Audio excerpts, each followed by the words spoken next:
Tattoo गुदवाना अच्छा है या बुरा? टैटू गुदवाने का प्रचलन पूरी दुनिया में है। आधुनिक समय में बीच बीच में टैटू गुदवाना पिछड़ेपन की निशानी माना जाता था। इसलिए घर की नौकरानी, शेड के लोग या बूढ़े लोगों के हाथ या माथे पर कोई नाम, देवता, कुछ निशान आदि होते थे। पश्चिमी दुनिया में हालांकि पिछले कुछ वर्षों में फैशन के नाम पर टैटू की संख्या में नाटकीय रूप से वृद्धि हुई है। हमारे देश में भी, जो स्वाभाविक रूप से पश्चिम की नकल करता है, टैटू गुदवाने का चलन बढ़ रहा है। बोल्शवी की निशानी के रूप में अच्छा दिखने के लिए लोग इसे धार्मिक पतन के रूप में टैटू गुदवाते हैं। गोदना एक महीन सुई और इसी तरह की सामग्री के साथ त्वचा में रंगद्रव्य को इंजेक्ट करने की प्रक्रिया है। कोबाल्ट या प्रशिया नीला जैसे रंग नीले होते हैं, जबकि सिंदूर लाल होता है। टैटू बनवाने के लिए इस्तेमाल किया जाने वाला रंग अगर त्वचा तक पहुंच जाए तो टैटू गुदवाने के निशान जीवन भर रहेंगे।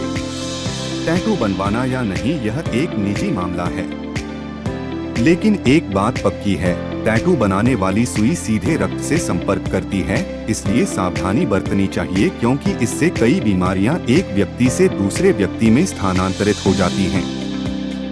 तो टैटू की जगह संक्रमित हो सकती है। दूसरा, यदि एक ही सुई का प्रयोग अनेकों को गोदने के लिए किया जाता है तो पीलिया और एड्स, जो रक्त के माध्यम से प्रेषित होते हैं, रोग के रोगियों के रक्त से दूसरों को प्रेषित किए जा सकते हैं। टैटू से एलर्जी, त्वचा पर चकत्ते हो सकते हैं और अगर उचित देखभाल न की जाए तो त्वचा कैंसर भी हो सकता है। कुछ शैक्षिक क्षेत्रों में टैटू की अनुमति नहीं है, इसलिए टैटू बनाने से पहले इस पर विचार करना चाहिए। अगर आप टैटू बनवाने के बारे में निश्चित हैं, तो साफ सफाई और सुरक्षा का भी ध्यान रखना चाहिए। कुछ सुरक्षा युक्तियां जैसे: 1. उसे कहें कि टैटू बनवाने के लिए नई सुई का इस्तेमाल करें। 2. टैटू बनवाने के बाद कुछ निर्देशों का पालन करें ताकि आप खुजली और रैशेज से सुरक्षित रह सकें और त्वचा कैंसर जैसी घातक बीमारी से सुरक्षित रह सकें।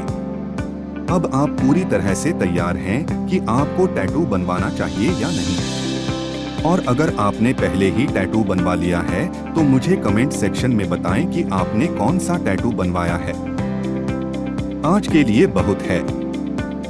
मैं एक नए दिलचस्प विषय के साथ वापस आऊंगा, इसलिए हमारे साथ बने रहें और मेरे चैनल को सब्सक्राइब करें और बेल आइकन दबाएं।